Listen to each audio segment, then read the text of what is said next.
समदिन ने दूसरी समदिन को अंगूठी प्रदान की है, गिफ्ट में दी है। और ये अंगूठी पूरी तरह से मैं दिखा देता हूँ, सोने की है।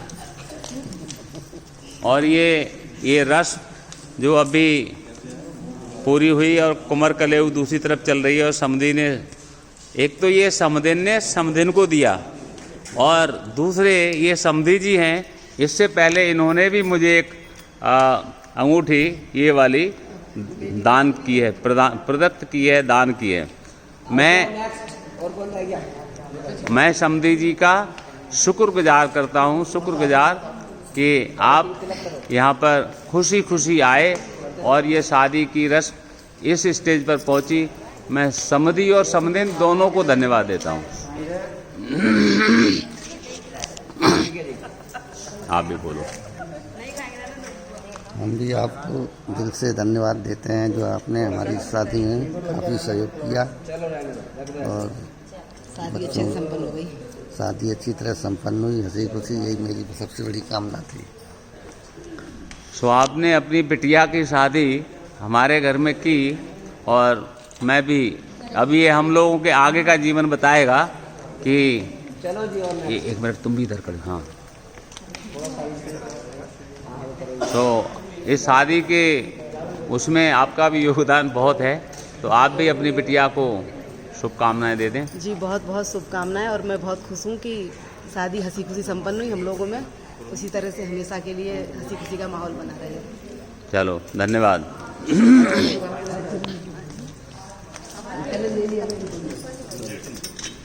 ये कुमार कलेऊ की रस्म जो गृहिणी वर पक्ष कन्या पक्ष की जो होती हैं, वो सभी दूल्हे राजा को कुमार कलेऊ करवाती हैं, ताकि शाम के से लेकर सुबह तक इनका खाना ठीक से नहीं हो पाता। तो यहाँ पर ये संतुष्ट कहाँ है, यहाँ पर ये कुमार कलेऊ में गिफ्ट स्वरूप चांदी के बर्तन ये दिए गए हैं। मैं ये जानना चाहूँगा कि ये चांदी के बर्तन देना किसकी तरफ से हैं? मम्मी पापा की तरफ से। तो मम्मी पापा, जब कोई भी हमारे घर में नया मेहमान आता है तो हमारे लिए नई मेहमान है, तो चांदी के बर्तन में खिलाना उसे शुभ होता है।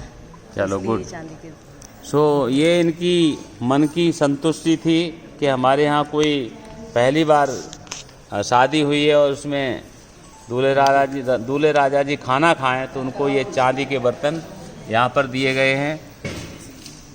मैं ऐसी भावना रखने वालों की कद्र करता हूँ। हालांकि वो समधी समझन है, वो अलग है, बट विचार व्यक्त करने के लिए ऐसे सेल्फ प्लानिंग और डिसिप्लिन्ड और इतनी अच्छी स्टाइलिस्ट थाली के लिए बहुत बहुत धन्यवाद।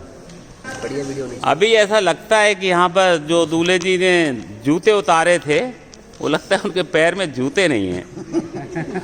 तो यहाँ एक रस्म और बाकी है कि जूता चोरी हो गए। तो दूल्हा जी कह रहे हैं कि मेरे जूते चोरी हो गए।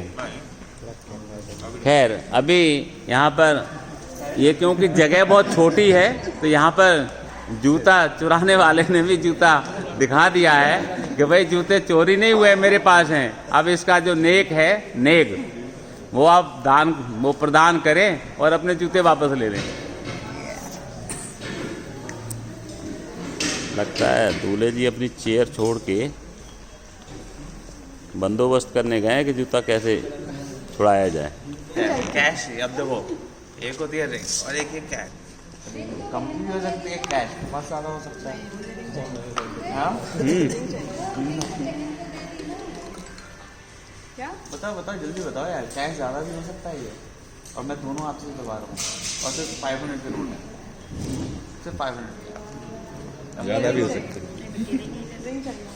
रिंग छोटी सी रिंग होती है, कैश ज़्यादा होता है। रिंग आप दोगे, मेरे पास हमेशा रहेगी, कैश तो खर्च हो जाएगा। नहीं, कैश को कन्वर्ट कर देंगे आपको, रिंग में कन्वर्ट हो जाएगी। आप ये बिल्कुल भी चिंता ना करें, हमारे पास सुनार की दुकान है, सब कुछ है। आपका एक मेंबर हमारे घर में है जो ये मुट्ठी में दबा के जो आपको खोलेंगे, उसको देख के उस रिंग को आने में यदि कुछ कम भी पड़ता है तो भी पक्का किया जाएगा। आप ये 100% समझ लें कि जो एश्योरेंस गिवन बाय दूल्हा जी इज 100%, 100%। ये माच निकाल दो और क्या ये ज्यादा। अच्छा आपको वो चाहिए, मेमोरी चाहिए क्या? पैसे नहीं चाहिए।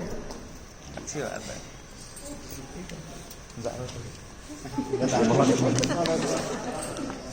सो ये मुझे लगता है जूता चुराने की रस्म ऐसे एक क्योंकि मजाकिया अंदाज में ही होती है और क्योंकि नेक होता है बहन का, तो वो बहन का फर्ज था, उसने चोरी कर लिए।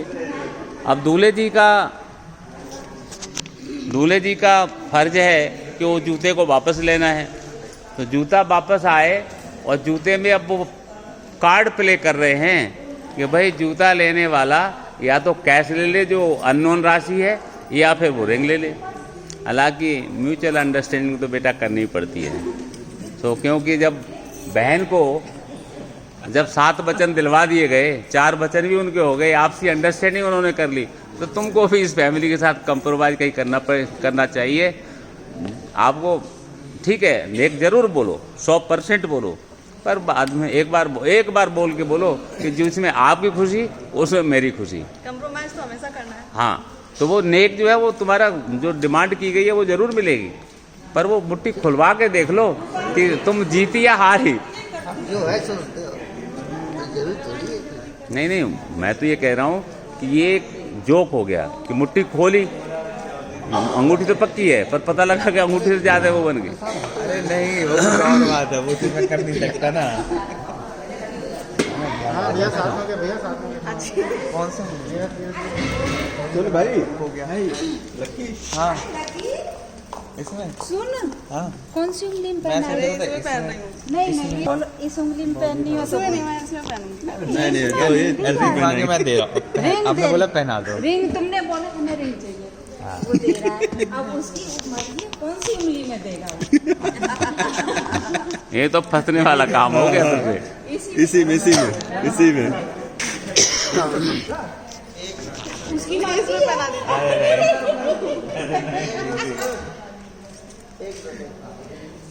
सो ये रिंग जूता चुराई में एक रिंग दी गई। हालांकि अंगूठी मतलब जो उंगली है वो मुझे लगता है कि बहुत कुछ पक्की नहीं रही। ऐसा लगता है कि इंडिपेंडेंट उंगली में रिंग पहना दी गई होगी।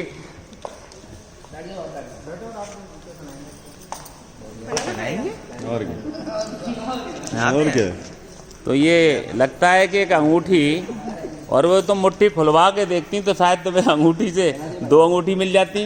विश्वास नहीं किया जीजा जी पे।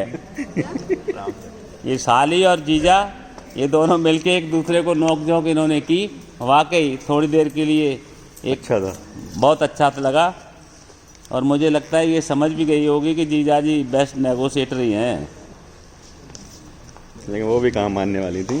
हाँ, वो तो तैयार थी, उंगली दिखा रही थी, लकी ने चांस छोड़ दिया। चलो सो ये कुमर कलेऊ और जूता चोरी की 2 रस्में यहाँ पर पूरी होती हैं। और यहाँ उपस्थित जितने भी गेस्ट हैं उन सभी के लिए राजकमल बैंक्वेट हॉल में की तरफ से मैं सीपी वर्मा सबका स्वागत करता हूँ कि ये शादी हर्षोल्लास के साथ हुई, बहुत मनोरंजन के साथ हुई। सबने बहुत कुछ मनोरंजन किया, आनंद लिया। हम सबका मिलके एक ही मंत्र है कि इन दोनों का सुखी जीवन, गृहस्थ जीवन सुखमय गुजरे।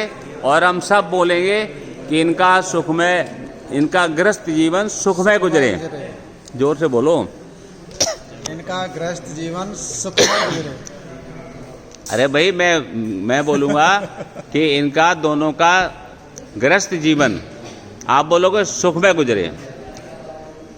अंकित कृतिका का सुखमय मतलब दाम्पत्य जीवन सुखमय गुजरे। दोबारा बोलो, सुखमय गुजरे। सुखमय गुजरे। चलो, थैंक यू।